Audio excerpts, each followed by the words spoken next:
오늘 읽으신 본문 민수기 1장 1절로 19절 본문 말씀을 중심으로 해서 건강한 공동체가 되려면 이라고 하는 제목으로 하나님 말씀을 증거하고 함께 은혜를 나누기를 원합니다. 이 교회는요, 신앙 공동체 혹은 믿음 공동체, 예배 공동체라는 말을 쓰게 되는데요. 이 공동체라고 하는 것은 한자로 함께할 공자, 또 같은 동자, 몸체 이렇게 써서 공동체라고 하고요. 영어로는 커뮤니티라고 합니다. 그래서 함께라고 하는 뜻의 컴이라는 단어와 또 일치라고 하는 뜻의 유니티라고 하는 단어의 합성으로 함께 일치한다, 또 하나를 이루었다라고 하는 그런 뜻을 가지고 있습니다. 그래서 공동체는요, 각각이 함께, 각자가 함께, 또 각각이 하나를 이룬 곳, 또 함께 하나를 이루어가는 곳이라고 정의를 할 수가 있습니다. 그래서 공동체는 여러 공동체가 존재하는데요. 작게는 부부 간에도 공동체, 작은 공동체죠. 서로가 다른 그런 성격과 또 다른 경험을 가지고 함께 하나를 이루어 살아가는 공동체가 그런 부부이고요. 또 부부를 확장하면 부모와 자녀 간에 또 가정을 이루는 가정 공동체가 있고요. 또 교회, 또 다른 어떤 수많은 여러분들이 와서 또 하나의 뜻으로 공동체를 이루죠. 그리고 사회에 또 국가, 인류로 넓혀가서 어쨌든 공동체가 되어야 되는데요. 이 공동체에는 두 가지가 있습니다. 하나는 병든 공동체가 있고 하나는 건강한 공동체가 있어요. 그래서 병든 공동체는 그 질병의 원인을 파악해야 되고 그것을 고쳐서 건강한 공동체로 거듭나야 우리 가정도 또 우리 교회도 또 사회도 이 나라도 평안하고 정치도 평안하고 되리라고 믿습니다. 어쨌든 주님의 몸된 교회인 교회들 중에서도요, 지금 교회가 분란을 일으키고 또 서로 나누어서 한 교회인데도 따로 예배를 드리는 교회가, 제가 부교육자로 사역한 교회도 지금 그렇게 예배를 드리고 있어요. 그래서 그런 안타까운 소식들을 들으면서 그 교회를 위해서 기도하게 되고, 또 그 때문에 많은 성도들이 교회를 떠나게 되고, 또 앞으로도 해결책이 잘 보이지 않고 또 법적 싸움으로 해서 끝이 보이지 않는 이런 모습, 하나님이 기뻐하시지 않는 모습이라고 생각이 되면서 우리 교회는 하나님의 몸된 교회이고요, 주님의 핏값을 세우신 믿음의 공동체이기 때문에 건강한 공동체를 이루어서 하나님의 뜻을 이루어가는, 할렐루야, 이런 공동체가 우리 수정교회가 되기를 축복하고, 또 건강한 공동체의 구성원으로서 저와 여러분들이 쓰임받기를 주님의 이름으로 축복합니다. 그래서 오늘 본문 말씀을 통해서요, 이 건강한 공동체를 이루려면 우리가 어떻게 해야 되나, 또 어떤 생각을 가지고 어떤 모습으로 우리가 살아야 되나, 이런 부분을 살펴보면서 우리가 주의 음성 듣고 우리 교회도 건강한 공동체로 거듭나서 하나님께 쓰임받는 그런 교회가 되고, 또 여러분들도 하나님 앞에 쓰임받는 성도들이 되시기를 주님의 이름으로 축복합니다. 건강한 공동체가 되려면 첫 번째로 하나님의 군사로 서야 됩니다. 하나님의 군사로 서야 된다 말씀하고 있습니다. 그래서 건강한 공동체가 되려면은요, 교회는 하나님의 군대가 되어야 되고 성도 각자는 하나님의 군사로 서야 합니다. 오늘 본문 2절에서 3절 말씀 본잉이 우리 같이 한번 본문 2절 3절 말씀 같이 한번 읽어보겠습니다. 너희는 이스라엘 자손의 모든 회중 각 남자의 수를 그들의 종족과 조상의 가문에 따라 그 명수대로 계수할지니 이스라엘 중 20세 이상으로 싸움에 나갈 만한 모든 자를 너와 아론은 그 진영별로 계수하되. 이스라엘 자손이요, 이 애굽 땅에서 나온 지 둘째 해, 둘째 달, 첫째 날, 그러니까 애굽 땅에서 출애굽한 지 2년이 만 2년이 지났고 둘째 달 첫째 해에 시내 광야 회막에서 하나님이 모세에게 전한 말씀입니다. 그래서 이스라엘 자손의 2절에 보니까 이스라엘 자손의 모든 회중 각 남자의 수를 그들의 종족과 조상의 가문을 따라서 명수대로 계수할지니, 3절에 보면 그들 중에서 20세 이상으로, 그죠? 20세 이상은 장정이죠. 성인이죠. 성인 남자 20세 이상인데 어떤 사람이냐면 싸움에 나갈 만한 모든 자를 너와 아론은 그 진영별로 계수하되 이렇게 말하고 있습니다. 이 진영이라는 말이요. 이번 우리 개역개정 성경 전에 개역 한글판에는 군대라는 번역으로 되어 있었는데 이제 군대에서 진영으로 이렇게 번역이 좀 바뀌었는데요. 그래서 이것을 하나님이 이제 오합지졸이었던 출애굽한 이스라엘 백성들을 각 지파별로 이제 세분화돼 그 지파에서 남자들 중에 만 20세 이상으로 싸움에 나갈 만한 자들을 이제 분별하는 이런 모습을 보게 된다라고 하는 것이지요. 그래서 여기서 이스라엘을 하나님이 어떻게 이루어가고자 하시는가를 알게 됩니다. 하나님은 이스라엘을 그냥 무리요, 군중이요 이렇게 여기는 것이 아니라 이스라엘을 군대로, 특별히 하나님의 군대로 만들시고자 하고 또 이스라엘 백성을 하나님의 군사로 세우기를 원하시는 하나님이시라고 하는 것입니다. 바라기는 저와 여러분들도 마찬가지인 것 같아요. 그래서 이스라엘은 요즘에 교회를 얘기하고 우리 교회도 하나님의 군대와 같은 교회. 군대하면 좀 싫어하죠. 여자분들도 싫어하고 또 남자분들도 힘든 경험이 있으면 싫어하는 경우가 있는데 하나님의 군대로 하나님이 우리를 세워가시고 우리도 그냥 무리 중에 한 사람, 예배드리는 사람 중에 한 사람이 아니라 하나님의 군사로 세워가시기를 원하신다는 것을 우리가 알 수가 있습니다. 그래서 성도는요 하나님의 군사에 돼. 그래서 군대가요 상관의 명령 체계가 바로 서야 되듯이요 하나님의 군대도 마찬가지로 하나님의 말씀, 하나님의 법에 의해서 움직여야지 하나님의 군대다운 군대로 세워질 수 있다라고 하는 거예요. 그래서 어떤 목사님은요 이런 말을 했어요. 군대는 교회는 유람선이 아니라 구원선이다 이런 말을 했어요. 한번 따라해 볼까요? 교회는 유람선이 아니고 구원선이다.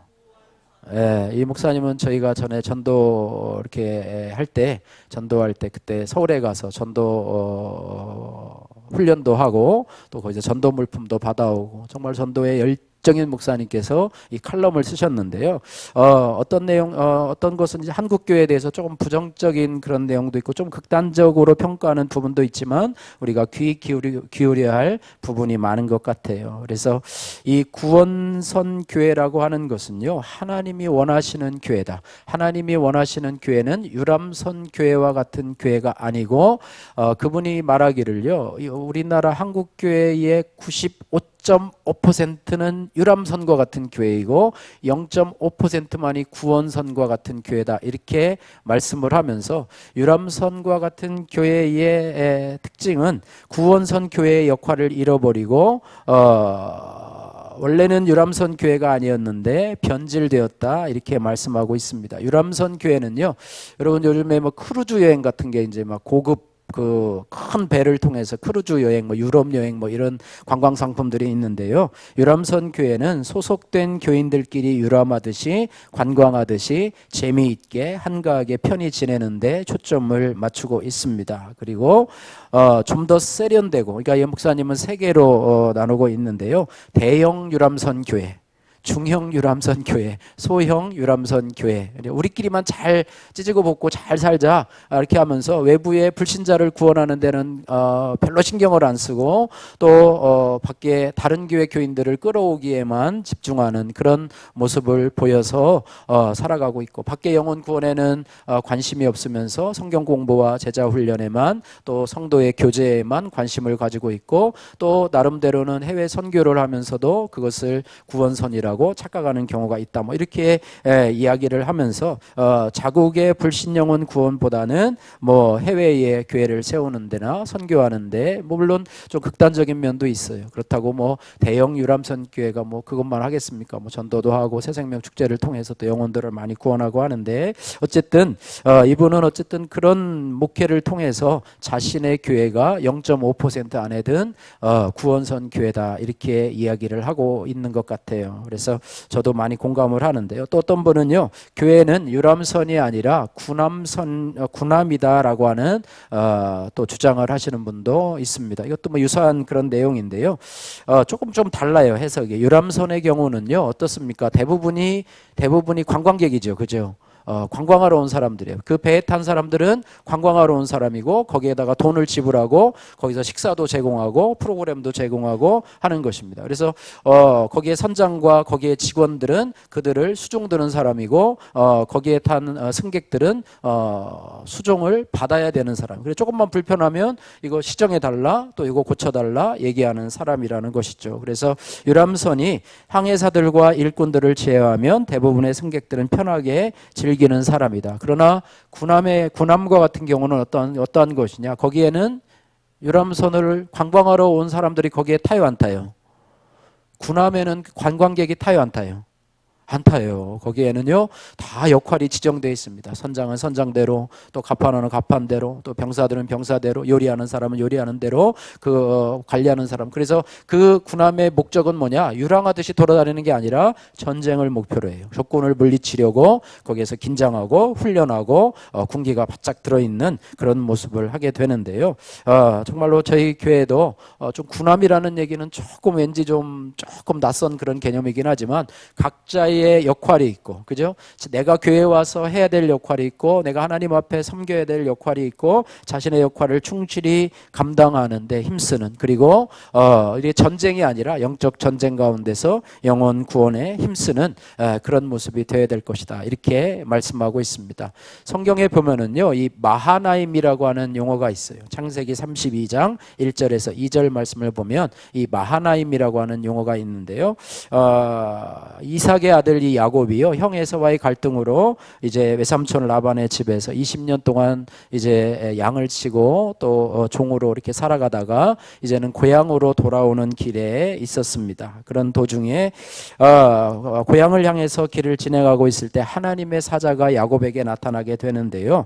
야곱이 천사들을 만난 게 아니라 이 천사들이 야곱을 만나 주었던 것이죠. 그래서 야곱이 하나님의 군대를 만났을 때에 이 야곱은 그들이 하나님의 사자임을 인식할 수가 있었어요. 그래서 왜냐하면 하나님의 사자들이 야곱을 만났을 때 야곱이 뭐라고 얘기하면 이는 하나님의 군대로다라고 이야기를 하고 그 땅 이름을 마하나임이다. 마하나임의 뜻도 하나님의 군대라고 하는 뜻이에요. 그래서 하나님의 사자, 또 다른 말로 얘기해서 천사들은요 수가 많아요. 성경에 봐도요 천사들의 수는 어마어마하게 많다라고 얘기를 합니다. 시편 68편 17절에는 하나님의 병거가 천천히요 만만이라 이렇게 말해요. 그래서 하나님의 병거는 천사들을 의미하는데요, 천천히요 만만이라고 하는 것은 엄청난 수를 얘기하고 있는 것입니다. 그런데 천사는 수만 많은 게 아니라요, 그 안에 질서가 있습니다. 질서가 있어요. 명령계통이 엄하고 철저합니다. 천사들의 세계에도 군대와 똑같습니다. 하나님의 명령에 따라서 일사불란하게 움직이는 하늘의 군대가 바로 마하나임이라고 하는 것입니다. 또한 힘과 권세도 있어요. 천사의 하는 일이 뭡니까? 성도들을 보호하고 하나님의 명령에 따라서 악한 자를 징벌하는 일들을 수행하는데요, 그러한 임무를 수행하는 이 천사들은요 항상 전쟁에 임할 임전태세를 갖추고 있어요.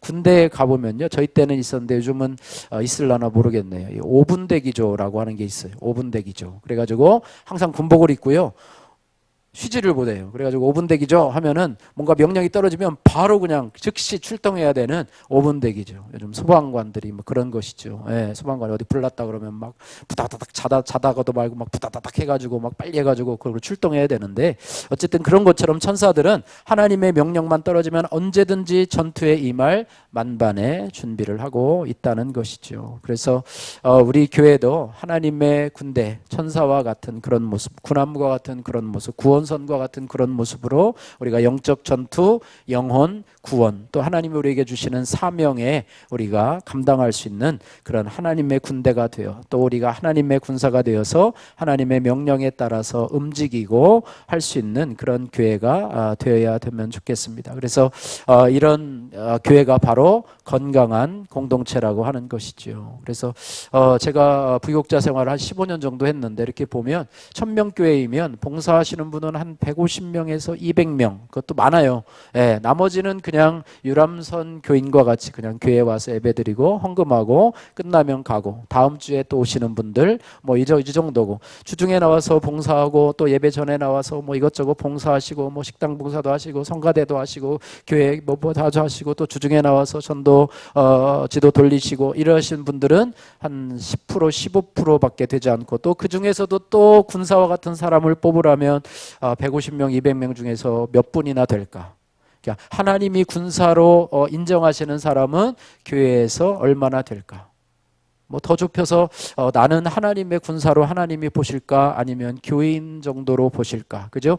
20세 이상의 남자로서 싸움에 나갈 만한 자로 하나님이 나를 계수할 때 나는 그 수에 포함이 될까? 아니면 너는 안 돼, 너는 아직 신앙이 어려서 너는 아직 안 돼, 이렇게 하고서 우리를 제껴 놓으실까 생각하면서 바라기는 저와 여러분들이 하나님의 군사가 되기를, 할렐루야, 잘 훈련되고 잘 무장돼서 말씀과 기도로 잘 훈련되고 무장되어서 하나님의 군사로 마하나임으로 쓰임받아 하나님의 명령이 떨어지면 가서 즉시 영혼 구원이나 하나님의 일을 감당할 수 있는 자로 이 땅에 세워지고, 그런 성도들이 이 공동체의 구성원이 될 때 이 교회는 하나님의 군대가 되고 또 하나님의 뜻을 행하는 건강한 공동체가 될 줄로 믿습니다.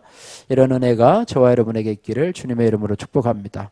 그래서 하나님께서는 우리에게 이런 은혜를 허락하셨고요. 두 번째로는요, 우리가 건강한 공동체가 되려면 우리 구성원 자체가 나는 부르심을 받은 자다, 나는 하나님께로 부르심을 받은 자다, 그런 인식을 가지고 있어야 돼요. 그런 인식, 생각, 그것을 뭐라고 그러냐면 자기 정체성, 아이덴티티라고 얘기를 하는데요. 그런 생각을 가지고 나는 하나님 앞에 부름받은 자다, 나는 하나님 앞에 부름받은 자다, 하나님의 뜻대로 부르심을 받은 자다라고 하는 이러한 자기 정체성을 우리 공동체가 내가 가지고 있어야 그것이 바로 건강한 공동체가 될 수 있다라고 하는 것입니다. 우리의 정체성에 대해서 우리가 세 가지 정도로 생각을 해볼 수 있는데요. 첫 번째로 우리가 생각해 볼 수 있는 것은 나는 하나님의 자녀인데 하나님의 자녀라고 하는 정체성을 가지고 있어요. 따라해보세요. 나는 하나님의 자녀이다. 옛날에는 무슨 자녀였냐? 내가 하나님을 믿기 전에는 누구의 자녀였어요? 엄마 아빠의 자녀지. 마귀의 자녀라고 그래요. 거짓의 아비인 마귀의 자녀라고 했죠. 그죠? 심각한 그런 표현이기도 한데요. 마귀의 자녀하면 뭔가 좀 막 으실으실한데 거기서 이제 하나님께서 나를 건져내셔서 이제는 무슨 자녀로요? 하나님의 자녀로. 그래서 요한복음 1장 12절 우리가 다 외우는 말씀이죠. 영접하는 자 곧 그 이름을 믿는 자들에게는 하나님의 자녀가 되는 권세를 주셨으니, 내가 예수님의 이름을 영접하고 그분을 나의 주 나의 하나님으로 고백하면 하나님이 나를 누구로 삼아주신다고요? 자녀로 삼아주시고, 나는 그분을 뭐로 여겨요? 아버지로, 하나님 아버지로 모시는 그런 삶을 살게 되는데요. 나는 하나님의 자녀다, 세상에서 구별된 하나님의 자녀다라고 하는 그런 확신을 가지고 살아야 된다라고 하는 것입니다. 그래서 이런 부분들을 우리가 생각을 하면서 우리가 이 땅을 살아갈 때 우리가 하나님 앞에서 아름다운 존재로 살아갈 수가 있고요. 두 번째는 나는 사랑의 전도자이다.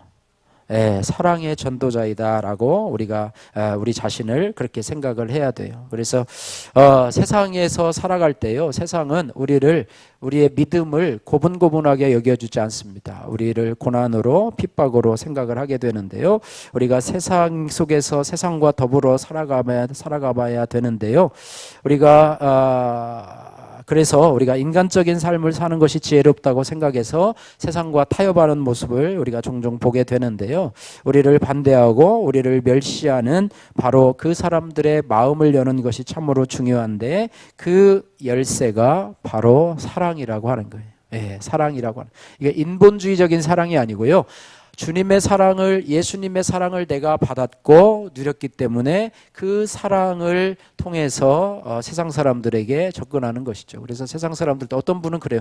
그러니까 우리를 흑백 논리로 생각하네. 나는 예수 믿는 사람, 저 인간은 예수 안 믿는 지옥 자식, 마귀가 심판받을 자식, 이렇게 해가지고 이분법으로 하는데요. 우리도 사람들을 바라볼 때 주님의 마음을 품어야 돼요. 누구를 보든지 간에 사랑의 마음으로, 주님의 마음으로, 긍휼의 마음으로 가지고 가야 되는데요. 우리가 TV 채널을 틀으려면은요, 만약에 KBS를 보려고 하면 KBS에다가 채널을 이렇게, 옛날에는 이렇게 채널이 있었는데 요즘에는 리모컨으로 번호를 맞추잖아요. 그러니까 KBS 2를 보려면 뭐 7번이라는 채널에 딱 맞춰야지 KBS 2가 나오는 것처럼 우리도 세상과 소통하려고 하고 나갈 때에 사랑이라고 하는 채널에 고정을 시켜야지만이 우리가 세상과 소통할 수 있다라고 하는 것입니다. 그래서 이 나눔을 통해서 우리가 영혼 구원도 하고 또 그 나눔 속에 구원의 메시지를 담아야 한다라고 하는 거예요. 요즘에 우리 교회가 올해부터 새로 시작하는 게 뭐 있죠? 생명책. 여러분, 생명책을 순종하는 방법은 첫 번째 노트의 위치를 잘 파악하는 것이고요. 두 번째는 그 노트를 열어보는 것이고, 제일 중요한 것은 거기에 처음 이름을 올리는 게 너무 중요해요.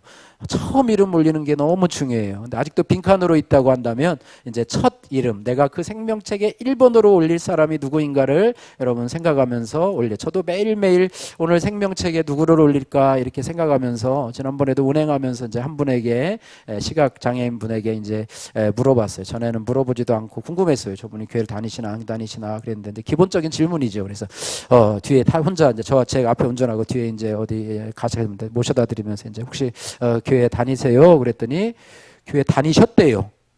그리고 권사였대요.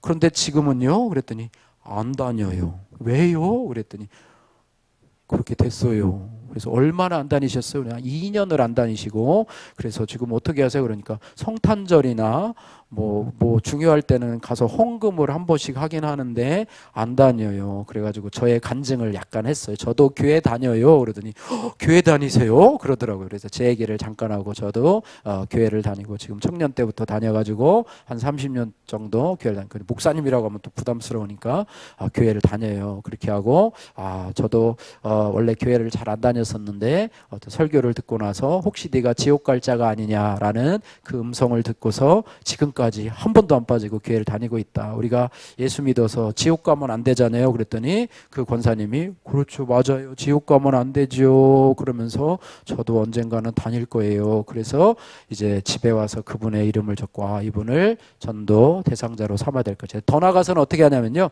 이제 시간이 더 있으면 남편분은 교회 다니세요, 자녀들은 어떠세요? 그러면 거기서 생명책에 옮길 이 이름을 한 5, 6명, 7명을 이렇게 한꺼번에 이렇게 해서 적을 수가 있는데, 그때는 이제 못했고 어쨌든 그분 한 분만 이제 이렇게 이름을 적게 되었는데요.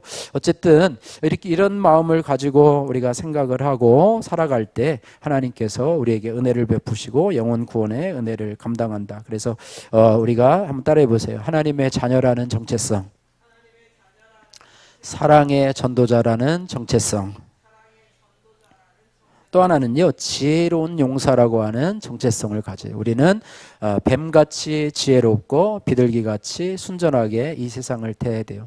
막 무대포로 가가지고 막 예수천당 불신지옥 안 믿으면 지옥 가요 막 무대포로 하는 게 아니라, 그것도 기회가 있고 타이밍이 있고 또 물어봐야 할 그런 분위기들이 있잖아요. 그것도 모르고 그냥 무대포, 상대방은 준비도 안 됐는데 막 갖다 몰아붙이고 막 이렇게 하면 상대방이 준비도 안 됐어요. 그래서 그런 것들을 기도하면서 지혜롭게 이 일을 해결해 나가야 된다라고 하는 것입니다. 그래서 나는 부르심을 받은 자인데, 하나님의 부르심을 받은 자인데, 나는 하나님의 자녀고 하나님의 사랑으로 전도하는 자이고 지혜롭게 내가 이 땅을 살아가는 자로 부르심을 받았다라고 하는 사명감을 가지고 이 땅을 살아가는 성도들이 건강한 공동체를 이룰 수 있다라고 하는 것입니다. 나는 세상과 똑같은 사람이야, 나는 예수 믿는 사람이라고 생각하지 않는 것이야. 나는 항상 하나님의 자녀라고 하는 생각, 내가 사랑의 전도자로서 이 땅을 살아가야 된다는 사명감을 가지고 지혜롭게 접근한다면 나를 부르신 하나님의 뜻에 합당한 자로 이 땅을 살아가게 되고, 그런 성도들이 모여있는 교회는 건강한 공동체가 될 것이다. 할렐루야.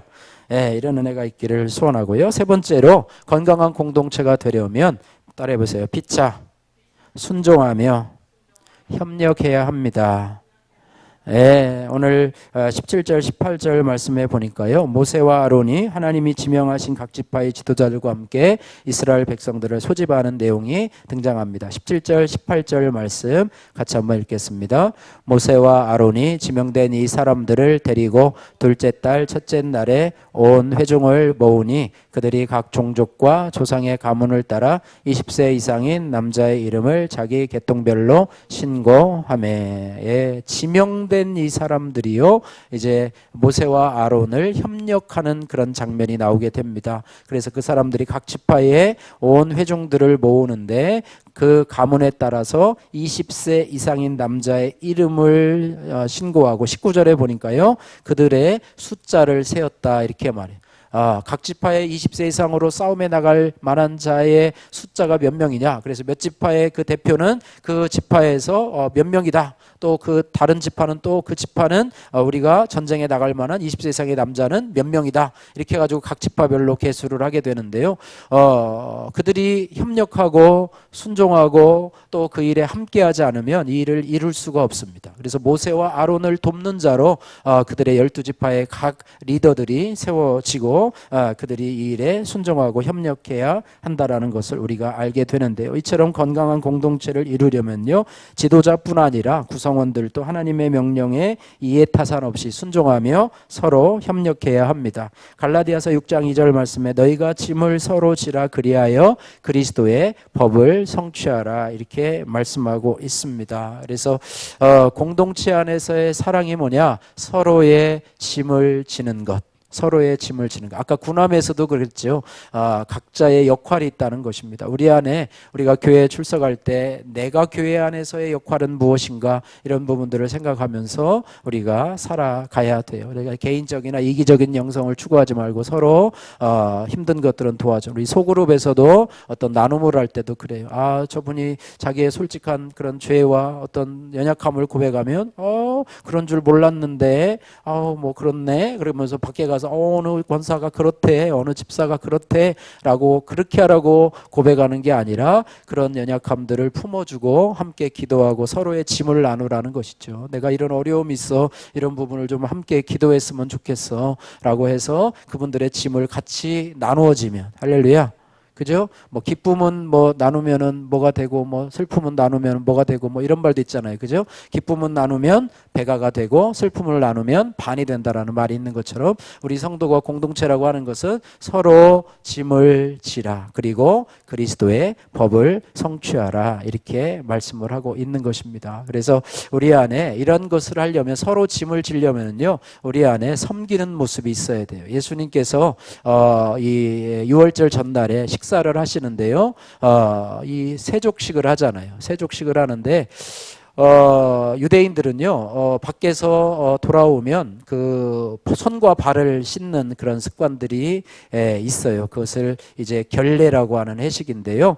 외출하고 나서 돌아왔을 때 또 식사 전후에 손발을 씻는 결례 의식을 행하게 되는데요. 이거는 그냥 위생관념뿐 아니라 종교적인 그런 의식 또 거기에 포함이 되어 있는데요. 그래서 유대인들은 이 의식들을 아주 소중하게 여겼다고 생각이 돼요. 그래서 어떤 사람이 손님으로 가면은요 식사하기 전에 손과 발을 씻는데 자기가 알아서 직접 씻게 씻는 것이 아니라 어느 집에 가면 그 집에 있는 하인이 씻어주거나 혹은 지체 높은 손님이 상대적으로 낮은 위치에 있는 집에 왔을 때는 그 집의 주인이 그 사람의 발을 직접 씻어 주어야 된다고 하는데요.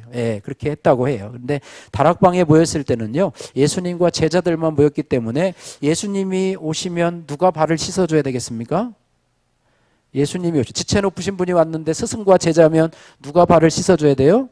제자가 발을 씻어줘야 되는데 제자들 중에서도 그러면 그 중에서 누가 발을 씻어줘야 되냐? 아마 실갱이가 났을 거예요. 네가 해. 네가 나이가 적잖아. 네가 짬밥이 적으니까 네가 해. 아니야, 난 안 해. 못해. 뭐 이렇게 하면서 서로 알게 하다가 결국은 예수님이 오셨는데도 아무도 발을 씻어주지 않아요. 그래서 예수님께서 친히 허리에 수건을 두르시고 대야에 물을 드시고 제자들을 어떻게 보면 거꾸로, 그죠?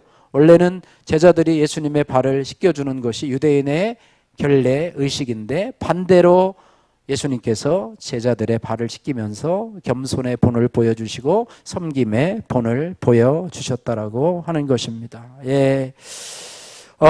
인도 땅은요, 힌두교가 80%를 차지하고 있고 기독교 인구는 한 3%밖에 되지 않는다고 그래요. 왜 그렇게 됐냐면 많은 영향이 있지만은 간디의 영향이 크다고 이야기를 합니다. 간디가 남긴 유명한 말 중에 이런 말이 있어요. 나는 예수 그리스도는 좋아하지만 그리스도인들은 좋아하지 않습니다. 왜냐하면 내가 아는 그리스도와 그리스도인들의 삶은 너무나도 다르기 때문입니다 라는 말을 남겼는데요, 이것이 인도에 영향력을 미치는 간디의 입에서 나왔기 때문에 거기에 예수님을 믿는 사람이 많지 않았고요, 그리스도인들은 사랑을 말하지만 실제로는 그렇게 행동하지 않습니다 이렇게 말해요.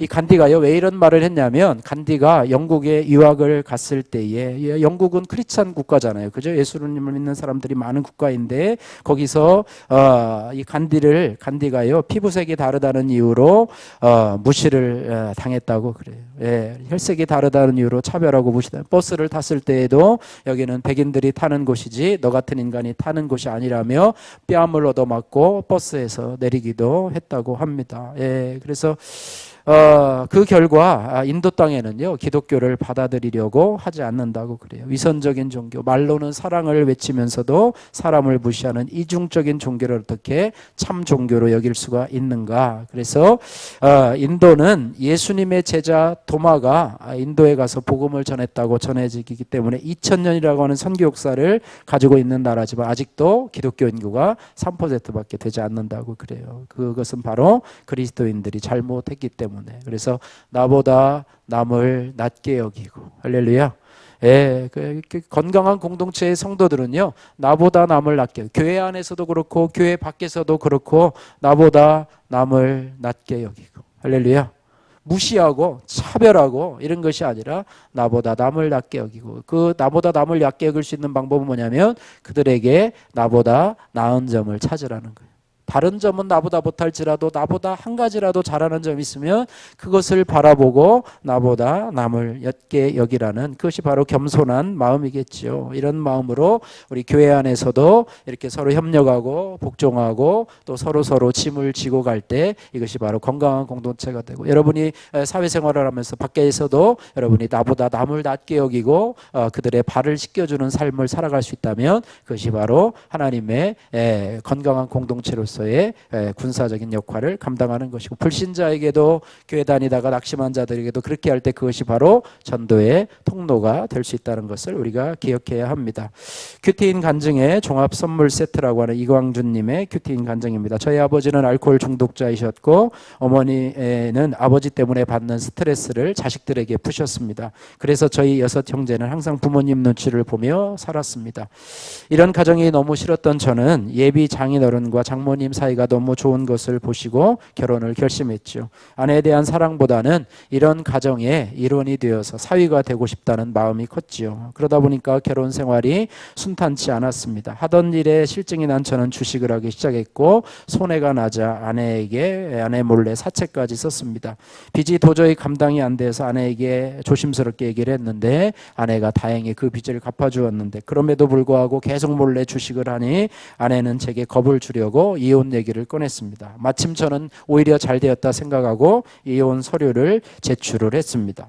그러다 이혼 조정 기간에 저희 부부는 지인의 소개로 처음으로 교회를 갖게 되었습니다. 그날 설교의 은혜를 받아서 양육을 받고 세례를 받게 되었습니다. 평생 불교를 믿어온 저는 하나님이 이스라엘 자손 중에 남자의 수를 계수하라고 오늘 본문에 하시는 것처럼 하나님의 백성으로 나를 계수해 주시는 것 같았습니다. 이후 저와 아내는 부부 소그룹 모임에도 나갔는데요. 그곳에서 아내가 한 번은 이런 말을 했습니다. 사실 우리 남편은요 주식을 할 뿐 아니라 신혼 초에 바람도 피웠고요, 음주운전도 4번이나 걸린 죄의 종합 선물 세트예요. 이렇게 얘기를 하면서 농담으로 얘기한 것이 아니라 펑펑 울면서 그렇게 얘기를 했고, 그 과정 속에 저는 쥐구멍에라도 들어가고 싶었던 습니다. 그런데 신기하게도 그렇게 아내의 폭로를 듣고 집에 오는 길이면 저도 아내도 마음이 후련해지는 것을 경험을 했습니다. 얼마 전 전에는 저의 간증을 들은 여자 집사님이 아내에게 아니 어떻게 저런 남편하고 살았어요 라고 하셔서 무척 부끄럽고 창피했습니다. 그럼에도 불구하고 하나님께서 저는 세상에서 악과 음란을 행하다 쓰레기처럼 버려질 인생이었는데 주님께서 나를 계수하여서 주의 백성으로 군사로 삼으시고 부부관계도 회복시켜 주신 하나님 앞에 감사드립니다. 적용교회 소그룹 모임에서 저희 죄와 수치를 솔직히 나누겠습니다. 믿지 않는 나머지 5 형제에게 매일 큐티 말씀과 주일 설교 영상을 SNS로 보내드리도록 하겠습니다. 이런 고백을 했는데요. 바라기는요, 저와 여러분들이 그냥 무리로 남아있는 것이 아니라 하나님 나라의 군사로 이 땅을 살아가시기를 주님의 이름으로 축복합니다. 예, 건강한 군사가 되고 또 건강한 주의 제자가 되고 하나님의 사람으로 이 땅을 살아가서 우리 교회가 하나님의 군대 또 하나님의 거룩한 뜻을 이루는 그런 건강한 공동체가 되어서 우리가 하나님 앞에 우리가 군사가 되고 또 하나님의 뜻대로 내가 부르신 자임을 확신하며 서로 순종하고 협력해서 섬기는 건강한 공동체의 일원으로 하나님 기뻐하시는 그런 영혼구원의 사명을 잘 감당하는 유람선과 같은 교회가 아니라 정말로 구원선과 같은 교회, 군함과 같은 그런 교회가 될 수 있기를 여러분도 기도해 주시고 또 우리 교회가 그런 교회로 될 수 있도록 하나님 기뻐하시는 교회가 될 수 있도록 우리 함께 기도하며 나가기를 주님의 이름으로 축복합니다.